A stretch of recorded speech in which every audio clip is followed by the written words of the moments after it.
Hello everyone, good evening. आज चाहिँ मेरो चाहिँ फर्स्ट टाइम भ्लग हो, नयाँ। अब भ्लग बनाउन ट्राई गर्दैछु, कस्तो हुन्छ थाहा छैन। भाइरल गर्न चाहिँ सब्स्क्राइब गरिदिनु होला छिटो छिटो धेरै जनाले।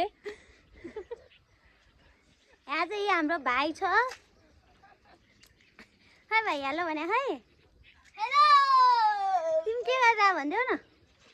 के गर्दा तिमी? खेलिरा। के खेलिरा? के खेलिरा? के खेलिरा? ब्याटिङ। ए ब्याटिङ? खैको ब्याट चाहिँ कुन हो? देखाइदेऊ त ब्याट। भाइको ब्याट चाहिँ खतरा छ। ए बहिनी यता छ। यहाँ बहिनी मोबाइल बोकेर हिँडिरहेछ, कसलाई के देखाइरह थाहा छैन। उसले साथीलाई घर देखाउँदैछ भाउजू। म चाहिँ लुगा उठाएर आएको है।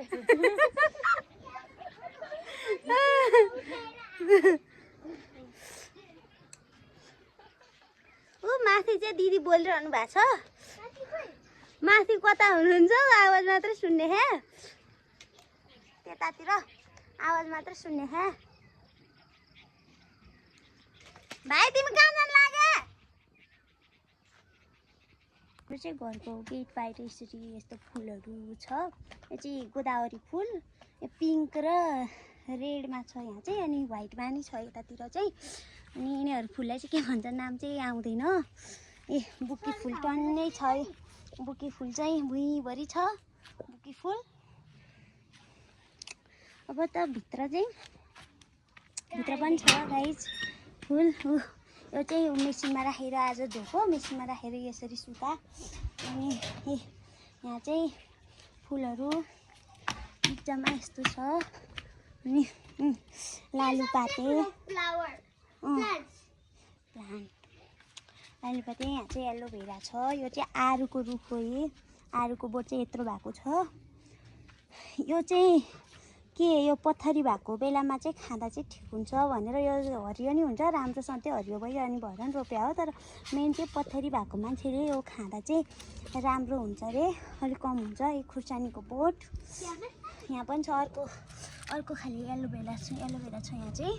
यहाँ चाहिँ खुर्सानी पनि फल्या छ। यी बहिनीले देखाउँदै थियो खुर्सानी फल्या भनेर। फुलहरू यस्तो छ। यता चाहिँ मनी प्लान्टहरू, यो चाहिँ पुदिना अचारको लागि बेस्ट हुन्छ। यो चाहिँ पुदिना मनी प्लान्टहरू छ यहाँ चाहिँ। यो तुलसीको मोठ खान मिल्छ। खाना अचारमा पुदिना त राख्छन् खालि। यो चाहिँ यहाँ पनि गोदावरी फुल छ। यो फुलको नाम चाहिँ थाहा छैन। यहाँ धनियाँ थियो, अहिले चाहिँ पानी परे गर्ने भएर यस्तो भइसक्यो। धनियाँ चाहिँ राम्रो भएन।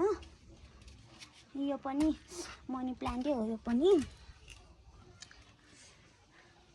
यस्तो छ। यहाँ चाहिँ मेसिनहरू छ। यहाँ लसुन पनि सुका छ। यहाँ चाहिँ कुकुर आएर यो बारीमा के यो रोपेको मकै बोडीहरूमा चाहिँ कुकुरले खोस्रिदिन्छ भनेर यहाँ आमाले चाहिँ ऐसेलुको काँडा राखेर बन्द गरिदिनु भएको छ। ऐसेलुको काँडा राख्यो नि यो काँडाको भित्रबाट नि तलबाट छिरेर नि कुकुर चाहिँ आउँछ। कुकुर छन् आउन चाहिँ छोडे होइन। यहाँ जामुनको बोट छ हो, जामुनको पनि फलिरहेछ। अनि यता चाहिँ सब खाइदिए। यता चाहिँ उता जाने बाटो हो, उता जाने बाटो हो। यो बाटो चाहिँ खासै हिँड्दैन, तल रोड भए भएर रोडकै बाटो हिँड्या भएर मान्छे यहाँ चाहिँ अहिले झाडी नै भएको छ। काली चाहिँ यतै हामी खेल्थ्यौँ भन्दै थियो। झाडी नहुँदा चाहिँ कालीहरू खेल्थे। अब यहाँ चाहिँ अहिले चाहिँ झाडी छ। यहाँ कति राम्रो फुलहरू फुलेको छ गाइज। यो चाहिँ हामीले चाहिँ के हुन्थ्यो भने गोर्खातिर हुँदा चाहिँ फुल भनेर हामीले चाहिँ घरतिर रोप्थ्यो। तर यहाँ चाहिँ झार भन्नुहुन्छ है। यसलाई जो तातो चाहिँ हुन्छ यो माथा देख्दामै चाहिँ, त्यही भएर यहाँ चाहिँ झार रे यो। तर हामीले टाउकोमा लगाइरहेको छु। मेरो टाउकोमा पनि लगाइदिन्छु अरे बहिनीले। अनि हाम्रो घर चाहिँ त्यहाँ छ। त्यहाँ माथि ऐसेलुको बोट छ। अब आज बिहान टिपेँ म ऐसेलु। अब भोलि होइन पर्सि टिप्न जाने। पर्सि टिप्न जाँदा चाहिँ धेरै पाका हुन्छ। त्यो माथि चाहिँ यो माथि चाहिँ कोही पनि जान पाउँदैन।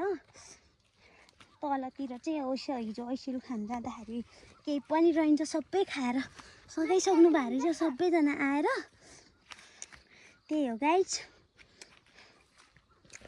आजको हाम्रो भ्लग चाहिँ कस्तो लाग्यो हजुरहरूले कमेन्टमा भन्नु होला अनि सब्सक्राइब गर्न चाहिँ नबिर्सिनु होला, लाइक पनि गरिदिनु होला है त। By by.